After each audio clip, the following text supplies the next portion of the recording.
Hello everyone, this is doctor Jeevesh Yadav. तो यहाँ पे अपन लोग मोस्ट इम्पॉर्टेंट 60 जो टॉपिक है उसके एमसीक्यू यहाँ पे अपन देख रहे थे। और सॉरी, एमसीक्यू बोलता हूँ, मोस्ट इम्पॉर्टेंट जो 60 टॉपिक है फॉर ये APGT 2025 वो अपन देख रहे थे। अभी तक हमने 35 जो टॉपिक हैं वो कवर कर लिए हैं। आज की क्लास में हम लोग बात करेंगे 36 नंबर के टॉपिक के विषय में। स्टार्ट करते हैं। तो आज का जो लेक्चर है वो, तो इसके अंतर्गत सबसे पहले तो आपका जो क्वेश्चन आता है वो आपका गर्भिणी भोजन है, ठीक है, उससे रिलेटेड आपका मासानुमासिक जो परिचर्या के अनुसार आपका जो आहार सेवन करते हैं वो जो है उससे पूछा जाता है। जैसे कि प्रथम मास में, तो प्रथम मास में गर्भिणी को आचार्य चरक ने बोला है क्षीर अनुसंस्कृत प्रयोग करना चाहिए, ठीक है। तो क्षीर अनुसंस्कृतम ये बोला है, तो क्षीर अनुसंस्कृत जो क्षीर उसका प्रयोग करने के विषय में क्या बोला है प्रथम मास में आचार्य चरक ने। जबकि सुश्रुत ने क्या बोला है, तो मधुर शीत द्रव्य बहुल भोजन करना चाहिए। तो मधुर शीत द्रव्य बहुल भोजन जो है वो प्रथम मास में आचार्य सुश्रुत बोलते हैं, तो ये चीज़ याद रखना है। द्वितीय मास में गर्भिणी के विषय में बोला है चरक ने कि क्षीर व मधुर औषध का प्रयोग करना चाहिए। तो आचार्य चरक ने क्या बोला है, द्वितीय मास में क्षीर व मधुर औषध का प्रयोग करना चाहिए गर्भिणी को, ऐसा करके। जबकि सुश्रुत ने बोला है मधुर शीत द्रव्य बहुल भोजन का प्रयोग करना चाहिए। तो सुश्रुत ने क्या बोले हैं, मधुर शीत द्रव्य बहुल भोजन का प्रयोग करना चाहिए। यह जो है किसने बोला है, सुश्रुत ने बोला है। तो ये आपको ध्यान में रखना है। यानी कि सिमिलर जो है 1 से लेकर के 3 माह तक आचार्य जो सुश्रुत है उन्होंने जो आहार है उसमें मधुर शीत द्रव्य बहुल भोजन ही बोला है, ठीक है। तो ये आपको याद रखना है। जबकि चरक ने प्रथम मास में क्षीर अनुसंस्कृत, दूसरे मास में क्षीर व मधु औषध, तीसरे मास में क्षीर घृत व मधु का प्रयोग बताया है। तो तीसरे मास में इन्होंने क्षीर घृत व मधु का प्रयोग बताया है। तो ये आपको ध्यान में रखना है, ठीक है। फिर इसके अंदर चतुर्थ मास के विषय में बात करते हैं। तो चतुर्थ मास में चरक ने बोला है क्षीर तथा नवनीत 1 कलश मात्रा में प्रयोग करना चाहिए। तो चरक ने क्या बोला है, क्षीर तथा नवनीत 1 कलश मात्रा में प्रयोग करना चाहिए, ये जो है चतुर्थ मास में बोला है। जबकि सुश्रुत ने क्षीर नवनीत जांगल मास रहित हृदय अन्न का प्रयोग करना चाहिए बोला है। तो सुश्रुत ने क्या बोला है, क्षीर नवनीत जांगल मास सहित हृदय अन्न का प्रयोग करना चाहिए। तो ये जो है आपका सुश्रुत ने बोला है, जबकि चरक ने क्षीर नवनीत 1 कलश मात्रा में प्रयोग करना है। फिर 5वें मास में चरक ने बोला है कि क्षीर व घृत का प्रयोग करना है, ठीक है। तो क्षीर व घृत का प्रयोग 5वें मास में चरक ने बोले हैं। सुश्रुत ने क्षीर व सर्पी का प्रयोग बोला है, ठीक है। तो 5वें मास में चरक ने क्षीर व घृत का प्रयोग बोले हैं और सुश्रुत ने क्षीर व सर्पी का प्रयोग बोला है। 6ठे मास में चरक ने क्षीर घृत व औषध का प्रयोग बताया है। तो 6ठे मास में चरक ने क्षीर घृत औषध का प्रयोग बताया है। जबकि सुश्रुत ने गोक्षुर साधित घृत या यवागु का प्रयोग बताया है। तो सुश्रुत ने क्या बोला है, 6ठे मास में गोक्षुर साधित घृत या यवागु का प्रयोग बताया है। इसी प्रकार 7वें मास में चरक ने क्षीर घृत औषध का प्रयोग बताया है। तो आपका 7वें मास में चरक ने क्षीर घृत औषध का प्रयोग बताया है। जबकि सुश्रुत ने कृष्णपर्णी साधित घृत का प्रयोग बताया है। तो कृष्णपर्णी साधित जो घृत है उसका प्रयोग 7वें मास में सुश्रुत ने बोला है। फिर 8वें मास में चरक ने बोला है क्षीर यवागु का प्रयोग। तो 8वें मास में क्षीर यवागु का प्रयोग किसने बोला है, चरक ने। जबकि सुश्रुत ने बोला है 8वें मास में अस्थापन बदरोदर एवं अनुवासन वस्ती का प्रयोग करना है। तो अस्थापन बदरोदर एवं अनुवासन वस्ती का प्रयोग करना है 8वें मास में, ये किसने बोला है, सुश्रुत ने बोला है। इसी प्रकार चरक ने बोला है 9वें मास में कि वस्ती तथा योनि पिच्चू का प्रयोग करना है। तो वस्ती तथा योनि पिच्चू का प्रयोग चरक ने बोले हैं 9वें मास में। जबकि सुश्रुत ने 9वें मास में स्निग्ध यवागु जांगल रस प्रसव काल तक प्रयोग करने के विषय में बताया है। तो सुश्रुत ने क्या बोला है, स्निग्ध यवागु जांगल रस 9वें मास में प्रसव काल तक अपने को प्रयोग करना है। तो ये आपको ध्यान में रखना है, ठीक है। नाउ नेक्स्ट अपन आगे बढ़ते हैं। फिर नेक्स्ट है आपका गर्भ का पोषण। तो गर्भ का पोषण से रिलेटेड आपका क्वेश्चन आता है। पहला आपका बताया गया है असंजात सार अवस्था में क्या होता है। तो असंजात सार अवस्था में तिर्यकगामी धमनियों के उप स्नेह से जो है गर्भ का पोषण होता है। तो असंजात सार अवस्था में तिर्यकगामी धमनियों के उप स्नेह से जो है गर्भ का पोषण होते हैं। जबकि संजात सार अवस्था में गर्भनाड़ी रसवह के उपनह से गर्भ का पोषण होता है। तो संजात सार अवस्था में गर्भनाड़ी तथा रसवह के उपनह से जो है गर्भ का पोषण होता है। यानी कि चरक ने उपनह और उपश्वेत दोनों माना है। ठीक है, तो ये आपको ध्यान में रखना है। तो असंजात सार अवस्था में किस अवस्था में होता है? असंजात सार अवस्था में तिर्यकगामी धमनियों के उपनेह से, और संजात सार अवस्था में गर्भनाड़ी या रसवह के उपनेह से। ये आपको याद रखना है। फिर गर्भाधान की विधि के विषय में बात करते हैं। तो गर्भाधान की विधि में बोला गया है कि स्त्री से उत्तान अवस्था में मैथुन सर्वथा दोष रहित विधि है। ठीक है, तो दोष रहित विधि कौन सा है? उत्तान अवस्था में मैथुन। फिर इसके बाद में स्त्री से अधोमुख यानी कि न्यूब्ज अवस्था में मैथुन वात प्रकोपित करता है तथा इसके कारण योनि में वेदना व योनि रोग की संभावना होती है। तो ये चीज़ याद रखना, क्या है? अधोमुख अवस्था में मैथुन से क्या होता है? वात प्रकोपित होता है, योनि में वेदना होता है, योनि रोग की संभावना होती है। स्त्री से दक्षिण पार्श्व अवस्था में मैथुन करने से क्या है? कफ प्रकोपित होता है। तो दक्षिण पार्श्व अवस्था में मैथुन से क्या है? कफ प्रकोपित होता है, गर्भाशय मुख को बंद कर देता है। तो ये आपको ध्यान में रखना है। इसी प्रकार स्त्री से वाम पार्श्व अवस्था में मैथुन करने से पित्त प्रकोपित होता है, शुक्र को विदग्ध कर देते हैं। ठीक है, तो स्त्री से वाम पार्श्व अवस्था में मैथुन करने से पित्त प्रकोपित होता है, शुक्र को विदग्ध कर देते हैं। फिर मूढ़ गर्भ के भेद के विषय में बात करते हैं। तो मूढ़ गर्भ की सुश्रुत ने 4 भेद बताए हैं, ततः सकीलम प्रतिखूर बीजक और परिघ्यति। ठीक है, तो ये यहाँ पे आपको इन्होंने बताया है। कौन से एक एक करके देख लेते हैं। सबसे पहले बात कर लेते हैं कील। किसको बोलते हैं? कील। तो कील के विषय में बताया है ऊर्ध्व बाहु शिरः पादो योनि मुखम निरूढ़द्वि कील इव सकीलः। अर्थात बोला गया है कि बाहु, सिर व पैरों को ऊपर की ओर करके योनि मुख को कील की भांति अवरुद्ध कर देता है।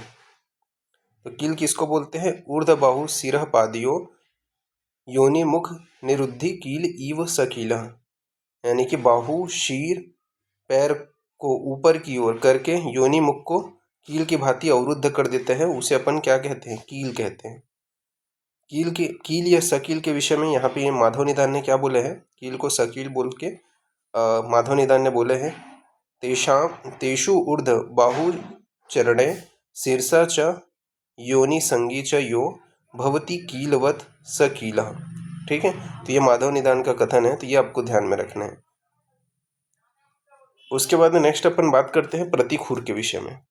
तो प्रतिखूर के विषय में क्या बोला गया है? तो प्रतिखूर के विषय में बोला है, निह श्री हस्त पाद शिरः काय संगी प्रतिखुर, यानी कि हाथ, पैर व सिर से निकला हुआ परंतु शरीर से रुका हुआ मूढ़ गर्भ प्रतिखुर कहलाता है। तो क्या है? प्रतिखुर किसको बोलते हैं? निःसृत हस्तपाद शिरः काय संगी प्रतिखुरा, अर्थात हाथ, पैर व सिर से निकला हुआ परंतु शरीर से रुका हुआ गर्भ मूढ़ गर्भ कहलाता है। शरीर से निकला हुआ मूढ़ गर्भ प्रतिखुर कहलाता है। तो ये आपको ध्यान में रखना है। नाउ नेक्स्ट अपन बात करते हैं बीजक। तो बीजक में बोला गया है, यो निर्गच्छत्येक शिरः भुजा स बीजकः। तो यो निर्गच्छत्ये शिरो भुजा स बीजकः, यानी कि जो गर्भ एक भुजा व सिर के द्वारा बाहर निकलता है उसे अपन बीजक कहते हैं। तो जो गर्भ एक भुजा व सिर के द्वारा बाहर निकलता है उसे अपन क्या कहते हैं? बीजक कहते हैं। फिर इसके आने परिघ। तो परिघ किसको बोलते हैं? तो यहाँ पे बताया गया है, यस्तु परिध इव योनिर मुख आवृत्या तिष्ठते स परिघ, अर्थात जो गर्भ योनि मुख को परिधा अर्थात ये बोल सकते हैं परिधा यानी कि आरगाल की तरह आवृत कर देते हैं, उसे अपन क्या कहते हैं? परिघा बोलते हैं। तो जो गर्भ योनि मुख को आरगाल की तरह आवृत कर देता है उसे अपन क्या कहते हैं? परिघा बोलते हैं। तो ये आपको ध्यान में रखना है। और नेक्स्ट अपन आगे बढ़ते हैं फिर। तो नेक्स्ट क्वेश्चन है आपका नष्टार्थों। कुछ इंपॉर्टेंट पॉइंट्स हैं आपके। ठीक है, क्वेश्चन बोलता हूँ, नेक्स्ट पॉइंट आपका। तो कुछ इंपॉर्टेंट आपको ध्यान में रखना है कि नष्टार्थों क्या है? बंधत्य को उत्पन्न करता है। ठीक है, तो ये आपको सुश्रुत ने बताया, ये आपको याद रखना है, नष्टार्थों बंधत्य। इसके अलावा अनार्थों को सड़ी बोला है सुश्रुत ने। ठीक है, तो अनार्थों सड़ी।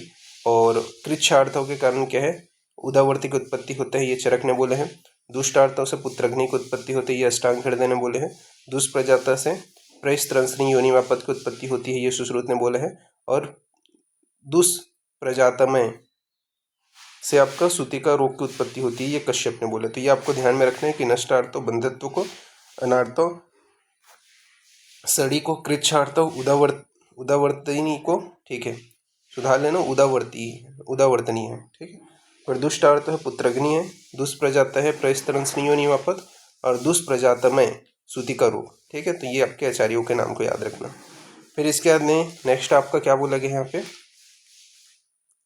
तो कर्णिन्या कर्णिका योने श्लेष्मा अश्रिभ्य प्रजायते, यानी कि कर्णनी योनि जो होता है उसमें कफ तथा रक्त की दृष्टि से उत्पन्न होते हैं। तो कर्णनी योनि किससे, कफ तथा रक्त की दृष्टि से उत्पन्न होते हैं।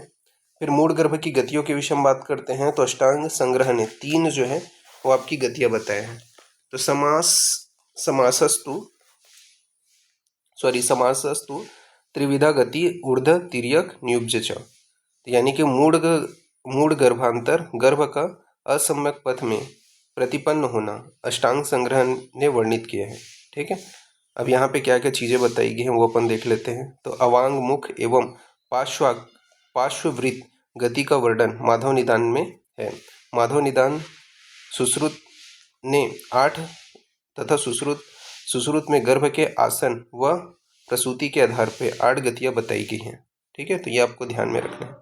अब यहाँ पे कौन सी 8 गतियाँ हैं, तो सबसे पहले आपका स्फिक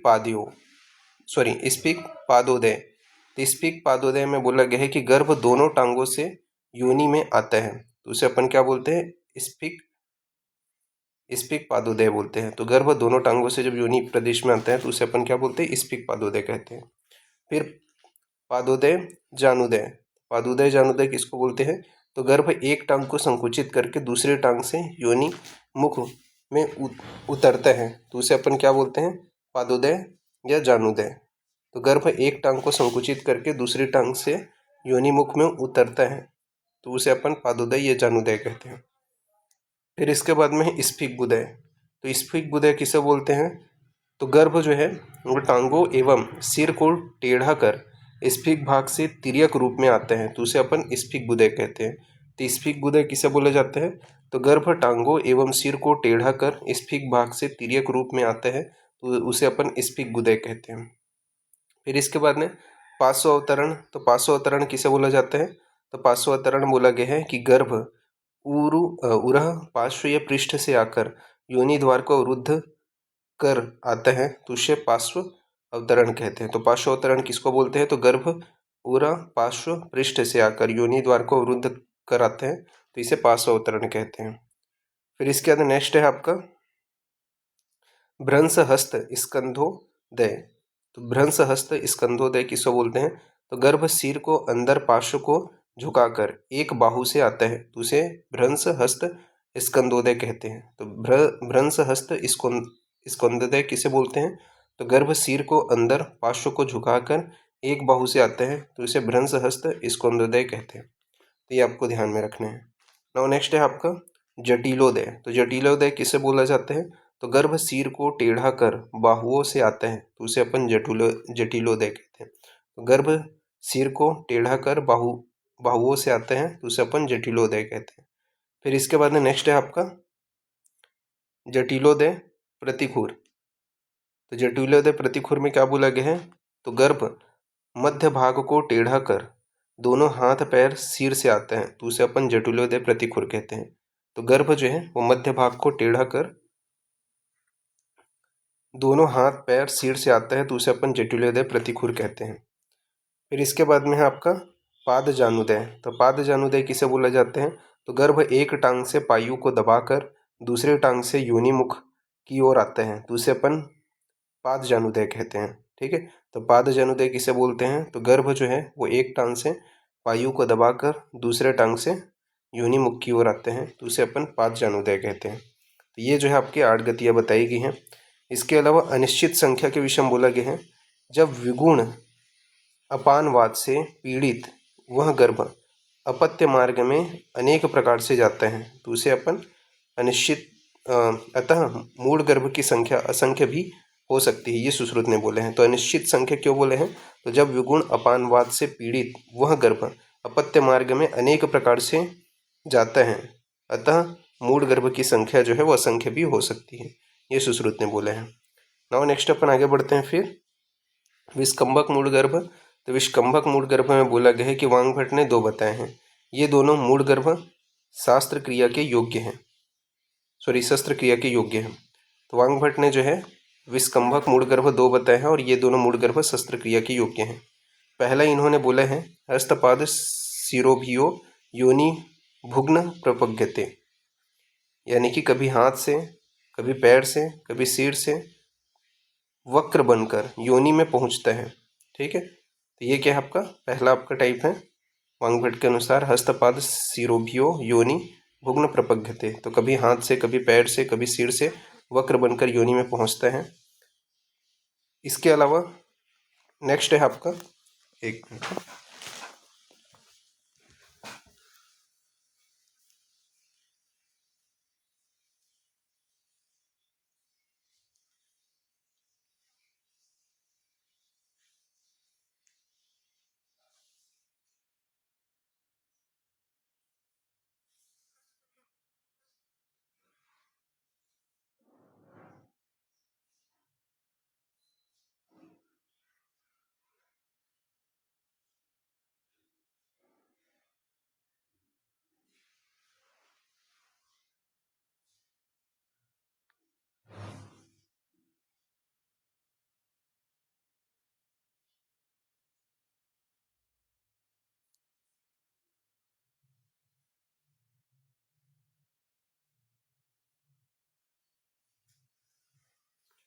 नौ नेक्स्ट है आपका पादेन योनि मेकेन भुग्नो अन्येन गुदच, यानी कि एक पैर योनि और दूसरा मोड़कर गुद के पास रहता है।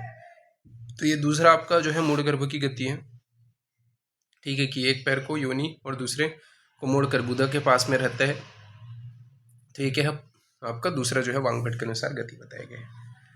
और नेक्स्ट अपन आगे बढ़ते हैं, फिर शस्त्र क्रिया के विषय में बात करते हैं। तो शस्त्र क्रिया में बोला गया है मूढ़गर्भ में छेदन कर्म, खाली पेट, मंडलाग्र और अंगुली शस्त्र से सिर का विदरण करना चाहिए। तो ये चीज़ याद रखना है कि मूढ़गर्भ में छेदन कर्म, खाली पेट, मंडलाग्र और अंगुली शस्त्र से सिर का विदारण करना चाहिए।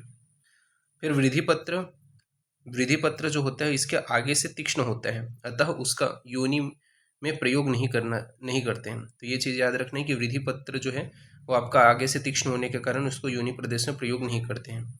योग रत्नाकर ने मंडलाग्र, अंगुली शस्त्र, इसके अलावा शंकु यंत्र उनका प्रयोग बताया है। तो छेदित मूढ़गर्भ को निकालने के लिए शंकु यंत्र का प्रयोग किया जाता है। तो ये चीज़ याद रखना है कि शंकु यंत्र का प्रयोग कहाँ पे करते हैं, छेदित मूढ़गर्भ को निकालने के लिए। साथ ही साथ आपका मूढ़गर्भ के छेदन के लिए अपन मंडलाग्र व अंगुली शस्त्र का प्रयोग करते हैं। फिर इसके अंदर मूढ़गर्भ का सामान्य लक्षण क्या क्या है। तो मूढ़गर्भ के सामान्य लक्षण बताया गया है कि उदरशूल, योनिशूल तथा मूत्रसंग, ये क्या है मूढ़गर्भ का सामान्य लक्षण है। तो उदरशूल, योनिशूल, मूत्रसंग ये मूढ़गर्भ का सामान्य लक्षण है। मूढ़गर्भ संघ के विषय में बात करते हैं। तो मूढ़गर्भ संघ में बोला गया है कि प्राकृतिक अवरोध 3 प्रकार के होते हैं। ठीक है, सिर, अंश प्रदेश और जंघा प्रदेश की वक्रता। ठीक है, तो आपका सिर, अंश प्रदेश और जघन प्रदेश की वक्रता, ये मूढ़गर्भ के आपके 3 प्रकार के आपके प्राकृतिक अवरोध बताए गए हैं। इसके अलावा दोष अनुसार मूढ़गर्भ के भेदों का वर्णन हारित ने किया है। तो दोष अनुसार मूढ़गर्भ के भेदों का वर्णन हारित ने किया है। हारित ने अर्धचंद्रानन नामक शस्त्र का प्रयोग मृत गर्भ के बाहर निकाले हुए बाहु को काट कर निकालने के लिए किया गया है। ठीक है, तो ये चीज़ याद रखना। फिर इसके बाद में न तो अन्यत कष्टम अस्ति तथा मूढ़गर्भ शल्यो उदरणम, ये क्या है सुश्रुत ने बोला है कि मूढ़गर्भ केवल स्पर्श से ही कार्य करते हैं, स्पर्श से ही कार्य होते हैं। ठीक है, तो ये चीज़ आपको ध्यान में रखना, मूढ़गर्भ में केवल स्पर्श से ही कार्य होते हैं। फिर मूढ़गर्भ की 10वीं शस्त्रक्रम, तो मूढ़गर्भ में 10वीं शस्त्रक्रम कौन से हैं। तो आपका उत्कर्षण, अपकर्षण, स्थान परिवर्तन, उद्वर्तन, भेदन, छेदन, पीड़न, दारण और रजुकरण। तो ये आपको याद रखने हैं कौन से 10वीं मूढ़गर्भ में शस्त्र कर्म है। तो उत्कर्षण, अपकर्षण, स्थान परिवर्तन, उद्वर्तन, भेदन, छेदन, पीड़न, धारण और रजुकरण, ये यहाँ पे बताए गए हैं। और नेक्स्ट अपन आगे बढ़ते हैं। फिर च्यवन मंत्र, तो च्यवन मंत्र में कहाँ पे इसका रेफरेंस मिलता है? तो चरक चिकित्सा अध्याय 15 के श्लोक नंबर 6, 7, 8 में मंत्र मूल गर्भ के निर्हरणार्थ गर्भिणी को सुनाना चाहिए। ठीक है, तो च्यवन मंत्र का रेफरेंस याद रखना, चरक चिकित्सा में किया गया है। फिर असाध्य विकार होने पर गर्भ का पातन उचित है, गर्भिणी को मारना उचित नहीं है, अतः गर्भ और गर्भिणी में से प्रथमतः गर्भिणी की रक्षा का निर्देश है। तो असाध्य विकार होने पर गर्भ का पातन उचित है, गर्भिणी को मारना उचित नहीं है, अतः गर्भ और गर्भिणी में से प्रथमतः गर्भिणी की रक्षा करना चाहिए, ये यहाँ पे बोला है। इसके अलावा मूढ़ गर्भ निर्हरणोपरांत परिहार काल जो है वो 4 माह तक पथ्य विशेष ध्यान रखते हैं। ठीक है, तो ये चीज़ याद रखना है कि मूढ़ गर्भ निर्हरणोपरांत परिहार काल 4 माह तक पथ्य विशेष का ध्यान रखते हैं। असाध्य मूढ़ गर्भ के विषय में क्या बोला गया है, उसका क्या लक्षण है असाध्य मूढ़ गर्भ का? तो यहाँ पर बोला गया है प्रवृद्ध्यति शिरो यातु सीतांगी निरपत्रवा नीलोध्वत शिरा हंति सगर्भ स च तम तथा। ठीक है, तो ये क्या है असाध्य मूढ़ गर्भ का आपका लक्षण है। तो प्रविध्यति शिरो यतु सीतांगी निरपत्रवा नीलोध्वत शिरा हंति सगर्भ स चतांग तथा। ठीक है, तो ये आपको ध्यान में रखना है, यह असाध्य मूढ़ गर्भ का लक्षण है। तो इस प्रकार से ये वाला जो पॉइंट है वो यहाँ पे फिनिश होता है। नेक्स्ट क्लास में आगे कंटिन्यूशन करेंगे।